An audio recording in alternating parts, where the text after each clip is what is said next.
April 22, 2006, the National Wrestling Hall of Fame honored Eiler Henrickson for his lifetime of service in wrestling.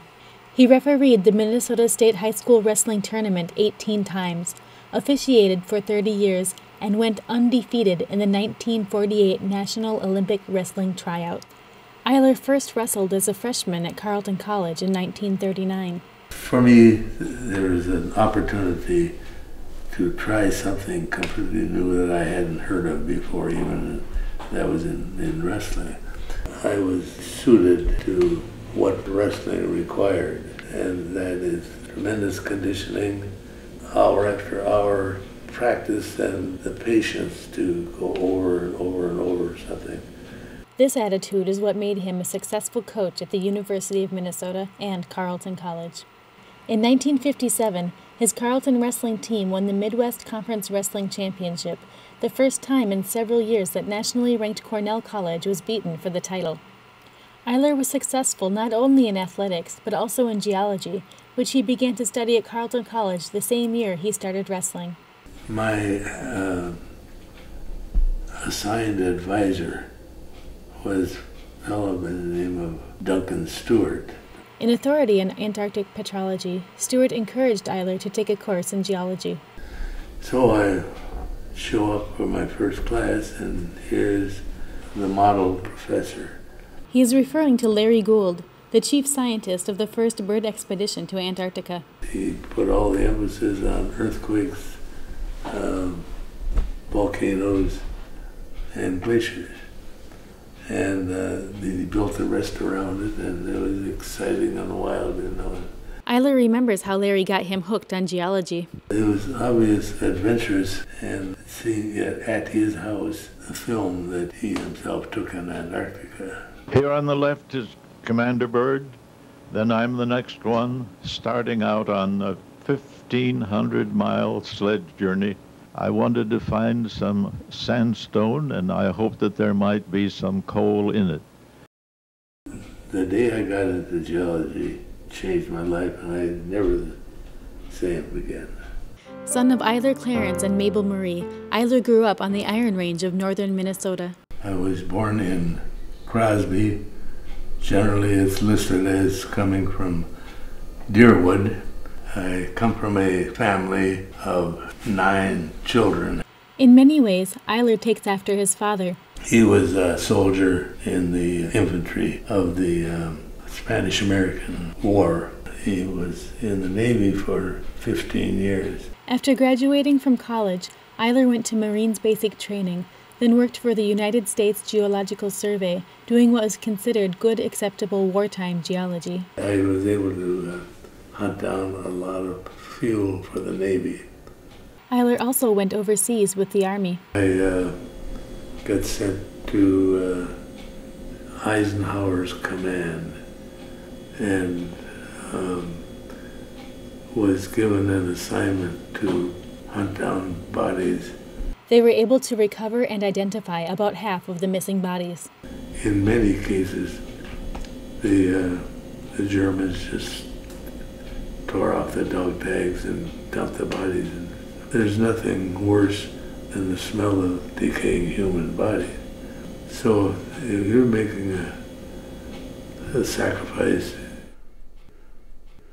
I was in Germany in the British zone when I got a letter from Larry Gould inviting me to come back and teach and coach. And I can imagine how I felt with my hero selecting me. Eiler taught geology for 51 years. During this time, he earned his PhD from the University of Minnesota and went on many research trips in the United States and around the world. In 1949, Eiler won international recognition for his first big discovery. I was with Jones and Locke Steel Corporation looking for iron ore deposits. We were using up our supplies drastically. We had fought 2 wars based on iron ores of northern Minnesota. The Atomic Energy Commission wanted Jones and Locke Steel to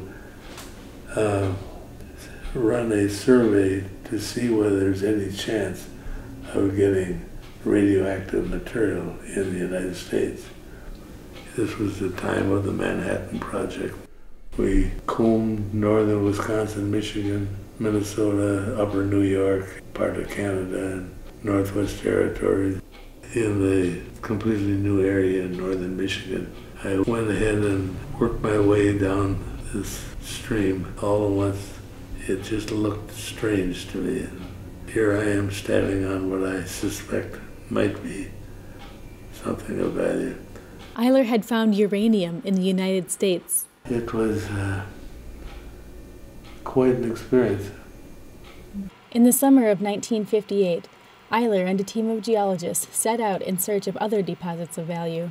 We had the use of some of the first really good helicopters for exploration work. I selected southeastern Alaska, looking for anything that will help the metal situation in the U.S. They did find a world-class ore deposit on this trip, but that's not all that happened.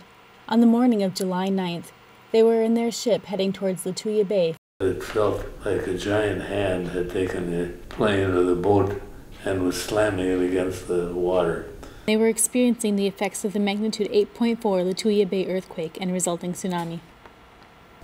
The earthquake raised this water wave, which in turn tore out all of the trees up to a height of 1,800 feet. All along the edge where the wave went, all the trees, stumps, branches, everything was carried toward the ocean. Icebergs as much as 500 feet in diameter carried along with the logs and stuff out to sea. It was just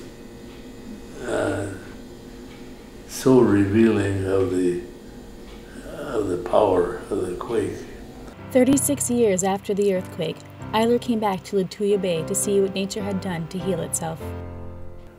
In a meeting at Argonne National Laboratory, Eiler and Carleton chemistry professor Dick Vermette joined a project to determine the source of metal and artifacts in order to trace old trade routes.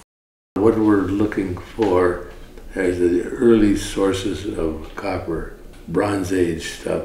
For the next couple of years, we gather all the native coppers around the world. I took samples through all of the native copper mines in upper Michigan.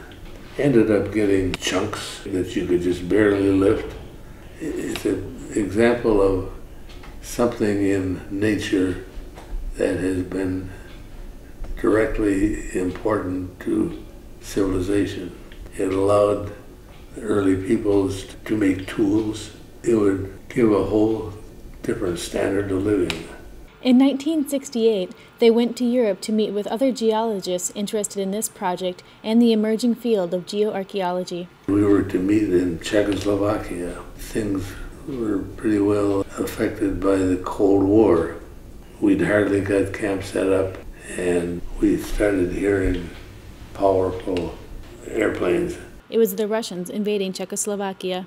We were standing alongside of a Russian tank with some Czechoslovakian women who were taking chunks of rock and pounding on the tank.